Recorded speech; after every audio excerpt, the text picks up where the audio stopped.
Hello বন্ধুরা, কিরকম আছেন আপনারা সবাই? তো আজকে দেখাইমু লেগের ওয়ার্কআউট।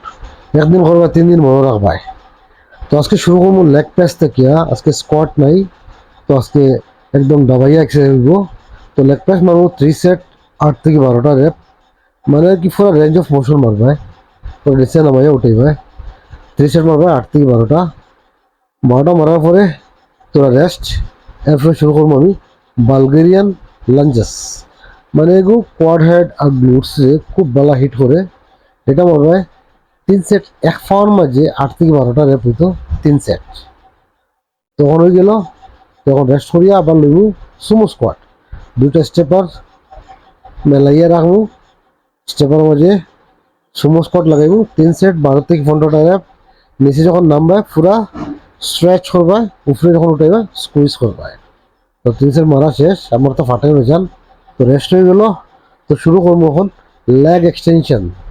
লেগ এক্সটেনশন মারবো 3 সেট 8 থেকে 12টা রেপ। 3 সেট মারা বাদে বালা কোয়াডেটও লাগে, তখন করবো রেস্ট। তো হয়ে গেল, তখন করবো হ্যামস্ট্রিং ট্রেনিং, স্ট্যান্ডিং লেগ কাল। মানে লেগ এক্সটেনশনের মাঝেও স্ট্যান্ডিং মারতে পারবে, এটা লাগে জুগাড়। 3 সেট মারবে 12 থেকে 15টা রেপ। মারার পরে করবা রেস্ট।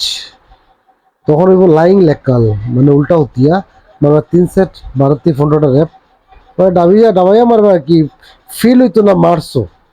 মাসলটা যদি হিট করে হতে বেকার। তো হয়ে গেল লাইং লেগ কাল 3 সেট 12 থেকে 15টা রেপ। তখন রেস্ট। তখন লাস্ট ওয়ার্কআউট কাফ ফাসলের স্ট্যান্ডিং কাফ রেজেস। 3 সেট মারবো 15 থেকে 20টা রেপ। 3 সেট 15 থেকে 20টা রেপ। আর যাবাইয়া শেয়ার করিও। আর যে ভাই এই ভিডিওটা দেখ রা হ্যাঁ, সাবস্ক্রাইব করলে প্লিজ সাবস্ক্রাইব করলিও। আজকে বিদায়, থ্যাংক ইউ, বাবাই।